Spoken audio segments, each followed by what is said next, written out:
तो किस थाने में आप रिपोर्ट करने गई थी? जब गिरवाई थाने गई तो वो कहने लगे जब चोट आएगी, हमला होगा, खून निकलेगा तब एफआईआर होगी। आपकी रिपोर्ट किस बाबत है?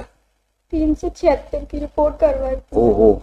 उन्होंने फिर से मुझसे साइन करवा लिए कि साइन करो, नहीं करोगी तो तुम्हारा एक छोटा भाई है 4 बहनों पे, उसे मार डालेंगे। तो मैंने साइन कर दिया।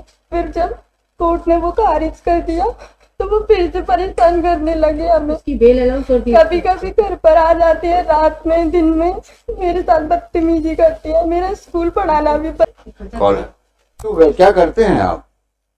मैं स्कूल में बच्चों को पढ़ाने जाती हूँ। टीचर हैं आप? कहाँ पर?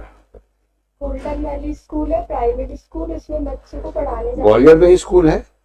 गोल्डन वैली ग्वालियर में है ना? तो किस थाने में आप रिपोर्ट करने गई थी? पहले मैं माधवन थाने में गई तो उन्होंने मुझे गिरवाई थाने भेजा। फिर गिरवाई थाने वालों ने पड़ाव थाने भेजा। फिर पड़ाव थाने वालों ने भोड़ापुर भेजा। फिर भोड़ापुर वालों ने फिर पड़ाव थाने भेजा। ऐसे 1 महीने तक मुझे घुमाते रहे। आपकी रिपोर्ट किस बाबत है? 376 की रिपोर्ट करवाई। ओहो, ये कब की घटना है? 1 महीने पहले गई थी मैं एफआईआर लिखवाने, पर वो मैडम ने एफआईआर नहीं लिखी मेरी और मेरे साथ मारपीट करने लगी। उसके बाद मैं रोते रोते एसपी ऑफिस गई और उसके बाद में ना उन्होंने एसपी के आदेश से मेरी एफआईआर हो गई। फिर भी वो मुझे रात में बोलने लगी 8 बजे कि तुम एफआईआर अभी भी करवाना चाहती हो, इतनी मार खा के तुम्हारी अकल ठिकाने नहीं आई। ऐसे फालतू फालतू बोलने लगी। मेरे जीजा जी मेरे साथ थे तो एफआईआर हो गई। फिर सुबह फिर वो डराने लगी। जब 164 के बयान देने गई तो आरोपी के घर वाले और मैं और मेरे जीजा थे पर उन्होंने फिर से मुझसे साइन करवा लिए कि साइन करो, नहीं करोगी तो तुम्हारा एक छोटा भाई है 4 बहनों पे, उसे मार डालेंगे। तो मैंने साइन कर दिया। फिर जब कोर्ट ने वो खारिज कर दिया तो वो फिर से परेशान करने लगे हमें। कभी कभी घर पर आ जाते हैं रात में, दिन में मेरे साथ बदतमीजी करते हैं। मेरा स्कूल पढ़ाना भी बंद करवा दिया उन्होंने। अब मैं घर पर बैठी हूँ, कहीं नहीं जा सकती।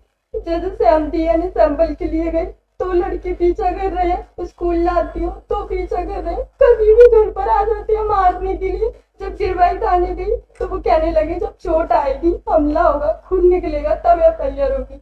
जब वो चाटे मारते हैं और संजीदा मैम तो इतनी बेकार है, मुझे पैदल चलाने लगी। भोड़ापुर थाने से पड़ाव तक पैदल ही ले गई।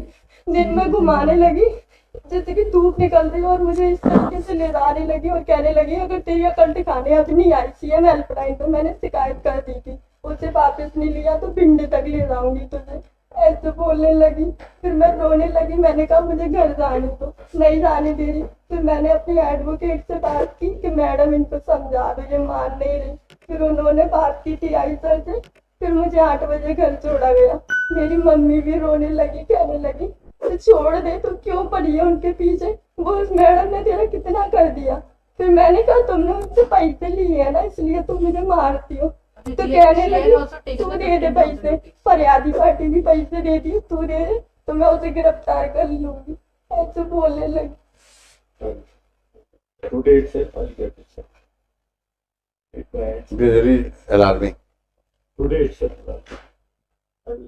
And Lordship, accused is released on bail. Whatever Even government, including FIR and all the state, will be completed by 4 p.m. today. And the misbehavior I'll put, aspect also has to be very seriously looked into. I have heard. Tell your assessment. You heard everything about her predicament.